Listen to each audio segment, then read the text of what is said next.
जय हिंद साथियों, कैसे आप सभी। उम्मीद है कि आप सभी स्वस्थ एवं तंदुरुस्त होंगे और बहुत ही अच्छे से अपनी तैयारी कर रहे होंगे। स्वागत है आप सभी का आपके अपने परिवार लक्ष्यवर्धन। सो साथियों, आज हमारी हिंदी की क्लास नंबर 24 है।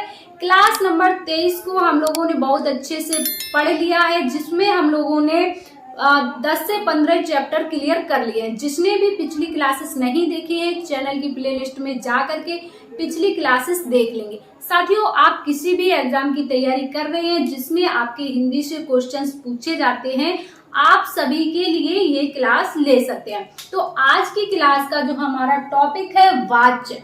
आज की क्लास में हम लोग वाच्य पढ़ेंगे कि वाच्य क्या होते हैं। तो देखो, वाच्य की परिभाषा क्या होती है। वाच्य की परिभाषा होती है आपकी क्रिया के जिस रूप से यह पता चले कि वाक्य में कर्ता की प्रधानता है या फिर कर्म की प्रधानता है या फिर भाव की प्रधानता है, तो उस रूप को ही वाच्य कहते हैं। समझ रहे हैं ना, कि क्रिया के जिस रूप से वाक्य में कर्ता, कर्म या फिर भाव में से तीनों में से किसी एक की प्रधानता का बोध होता है, उसे वाच्य कहते हैं। देखो, परिभाषा आपकी लिखी है, क्रिया के जिस रूप से यह पता चले कि वाक्य में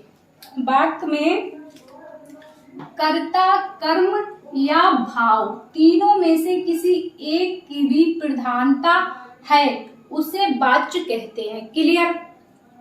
वाच्य की परिभाषा कंफर्म हुई। अब देखो, वाच्य जो होते हैं आपके 3 प्रकार के होते हैं। यदि आपसे पूछ लिया जाए कि वाच्य के कितने भेद होते हैं, तब आप बता देंगे कि वाच्य के 3 भेद होते हैं। कितने? वाच्य 3 प्रकार के होते हैं, है ना। प्रकार के होते हैं। अब 3 प्रकार कौन कौन से होते हैं आपके? तो पहला कर्ता, दूसरा कर्म, तीसरा भाव। कौन कौन से आपके? नंबर 1 पे आता है आपका कृतवाच्य, है ना। और नंबर 2 पर आता है आपका कर्मवाच्य, और नंबर 3 पर आता है आपका भाववाच्य। 3 प्रकार के होते हैं आपके वाच्य, यानी कि वाच्य के जो भेद होते हैं 3 होते हैं। छोटा सा टॉपिक है, आपको जल्दी से समझ में आ जाएगा। छोटा सा टॉपिक है अपना, है ना। तो सबसे पहले पढ़ेंगे हम लोग कृतवाच्य। सबसे पहले हम लोग पढ़ेंगे नंबर 1 कृतवाच्य। तो आप लोग हेडिंग डाल लीजिए नंबर 1 में कृतवाच्य। अब देखिए, कृतवाच्य में क्या होता है। देखो, जहां पर जिस वाक्य में क्रिया का प्रभाव कर्ता पर पड़े, समझ रहे हैं, जिस वाक्य में क्रिया का प्रभाव यानी कि क्रिया का फल जो है कर्ता पर पड़े, वहां पर आपका कृतवाच्य होगा। या फिर क्रिया के जिस रूप से यह पता चले कि वाक्य में कर्ता की प्रधानता है। बात दोनों सेम ही है। क्रिया, कुल मिलाके क्रिया से यह पता चल जाए कि वाक्य में कर्ता की प्रधानता है, तो वहां पर आपका कृतवाच्य हो जाएगा। या फिर कर्ता के तुरंत बाद आपका ने कारक चिन्ह लगा हो, कर्ता के तुरंत बाद आपके ने कारक चिन्ह लगा हो, तब भी आपका वहां पर कौन सा होगा? कृतवाच्य होगा। और कृतवाच्य में जो आपकी क्रिया होगी, सकर्मक और अकर्मक दोनों क्रियाएं होंगी। समझ रहे हैं? यहां तक आपको चीज क्लियर हुई। तो इसकी परिभाषा लिख लो भाई। इसकी परिभाषा क्या हो जाएगी कि जिस वाक्य में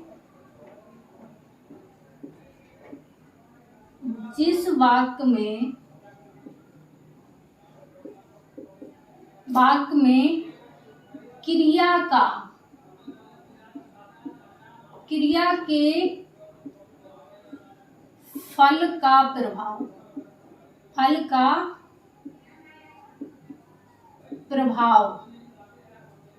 कर्ता पर पड़े, वहां पर कौन सा होगा? आपका कृतवाच्य होगा। समझ गए? यानी कि क्रिया से पता चल जाए कि इसमें प्रधानता कर्ता की है, कर्म की है या भाव की है। तो प्रधानता किसकी? कर्ता की है, तो आपका कृतवाच्य। क्लियर? या फिर यहीं पर एक चीज आपको बताया था, क्या? कर्ता के तुरंत बाद ने कारक चिन्ह हो। समझ रहे हैं? कर्ता के तुरंत बाद ने कारक चिन्ह हो। और क्या होगा पहचान चिन्ह इसका? एक पहचान चिन्ह ये होगा, जो आपकी क्रिया होगी, क्रिया कैसी होगी? क्रिया जो होगी आपकी सकर्मक भी हो सकती है और अकर्मक भी हो सकती है। सकर्मक प्लस अकर्मक क्रिया जो होगी आपकी सकर्मक प्लस अकर्मक दोनों होगी। आया समझ में? बताओ, कृतवाच्य की परिभाषा समझ में आई आप लोगों को? ठीक, अब देख लो इसके एग्जाम्पल की एग्जाम्पल आपके किस तरह से बनेंगे और कैसे आपके एग्जाम्पल जो है एग्जाम में पूछे जाते हैं। इसके एग्जाम्पल बन जाएंगे आपका, देखो क्या? बच्चे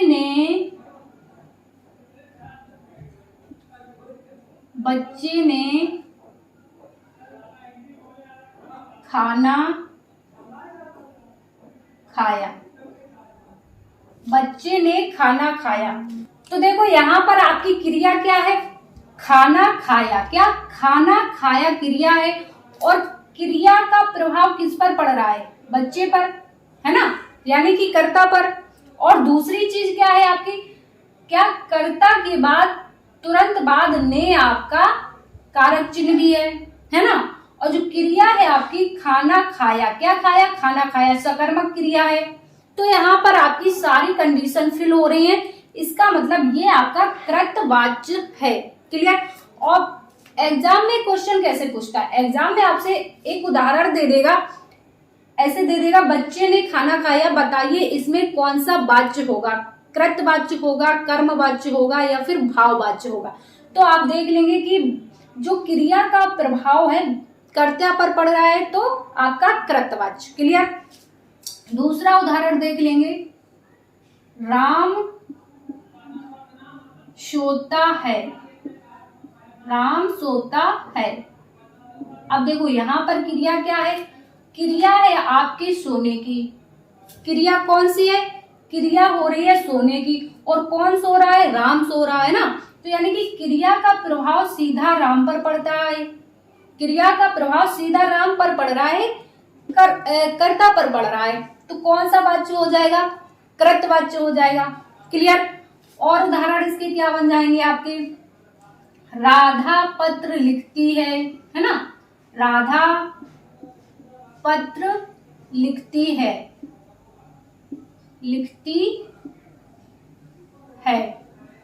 क्लियर? तो क्रिया क्या है आपकी? पत्र लिखने की है, और क्रिया का फल जो पड़ रहा है कर्ता पर पड़ रहा है, यानी कि कृतवाच्य। समझ में आया? तो बताओ, कृतवाच्य आपको कंफर्म हुआ? कृतवाच्य आपको क्लियर हुआ? कृतवाच्य में क्या होगा?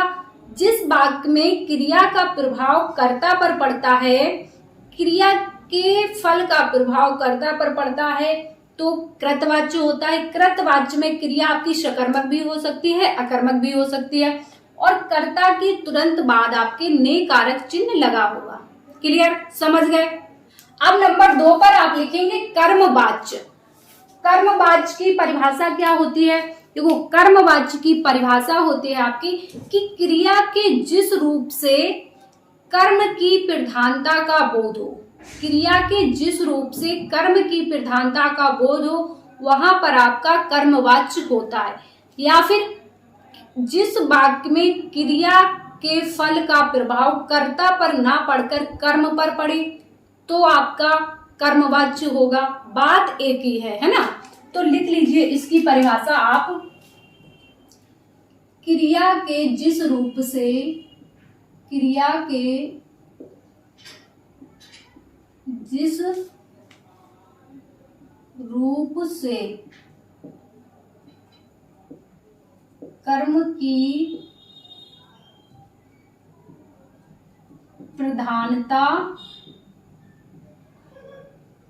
का बोध हो,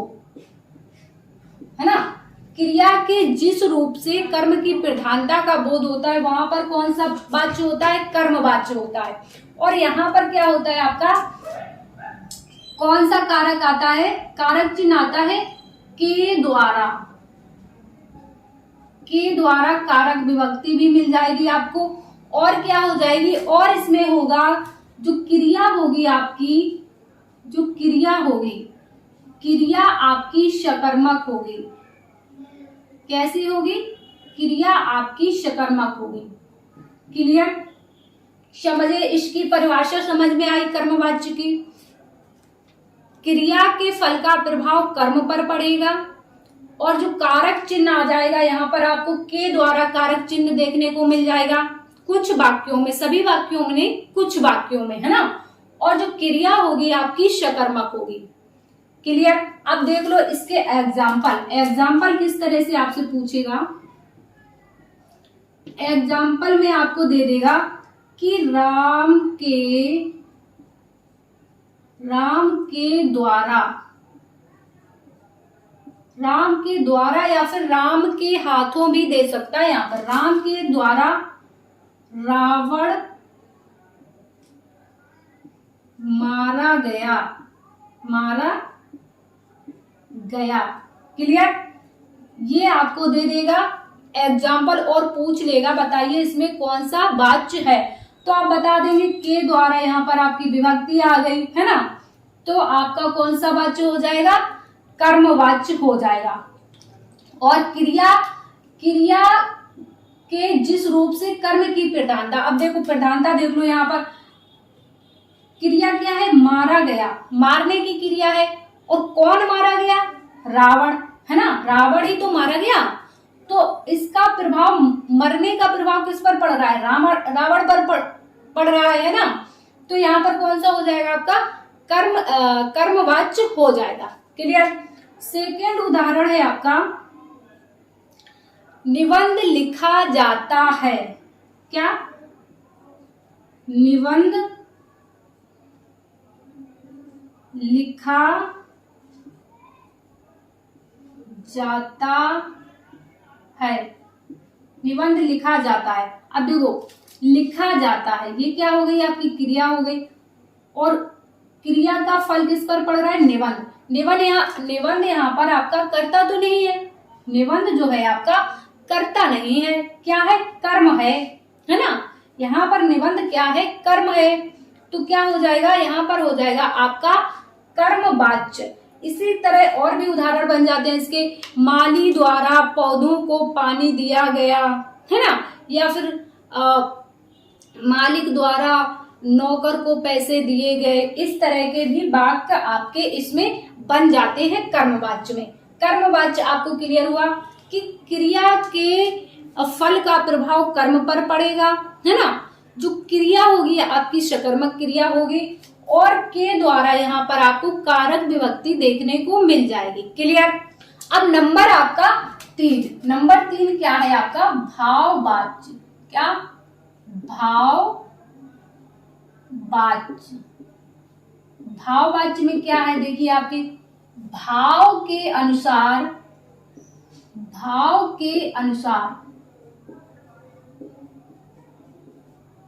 यदि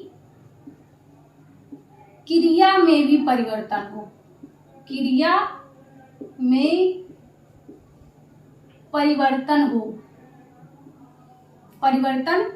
हो तो वहां पर आपका भाववाच्य होता है। वहां पर भाववाच्य होता है। क्लियर? भाववाच्य की परिभाषा क्या है कि भाव के अनुसार यदि क्रिया में परिवर्तन होगा तो वहां पर आपका भाववाच्य होगा। और क्या होगा? इसकी जो क्रिया होगी, इस क्रिया कैसी होती है?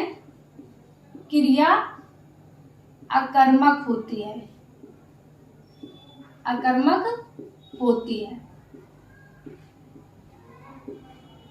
क्लियर? यहां तक चीजें आपको समझ में आए। अब देख लीजिए इसके उदाहरण कि इसके एग्जाम्पल किस तरह से बनते हैं। तो इसके एग्जाम्पल बन जाएंगे कि मुझसे उठा नहीं जाता। क्या? मुझसे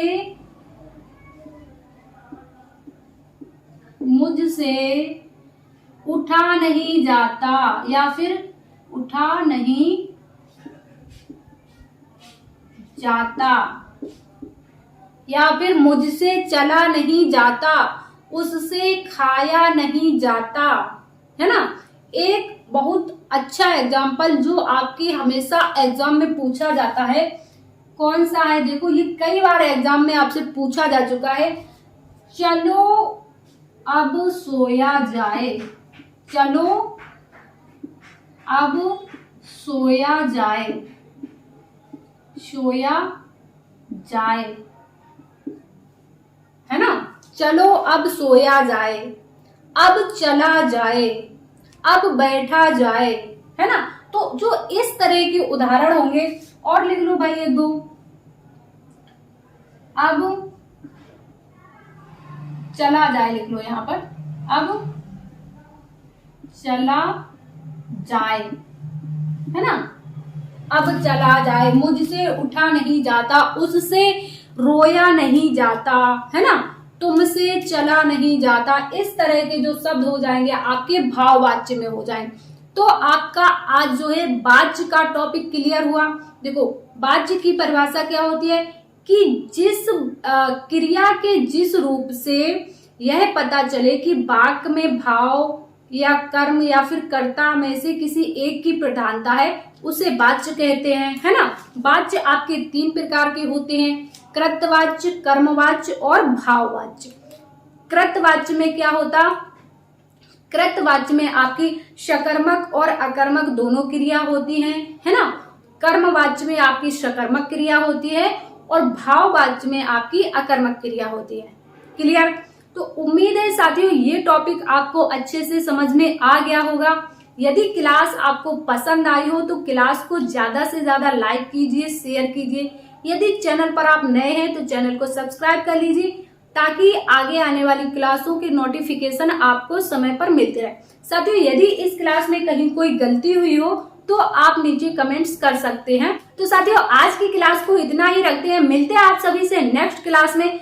जब तक के लिए स्वस्थ रहिए, मस्त रहिए और अपनी तैयारी करते रहिए। जय हिंद साथियों।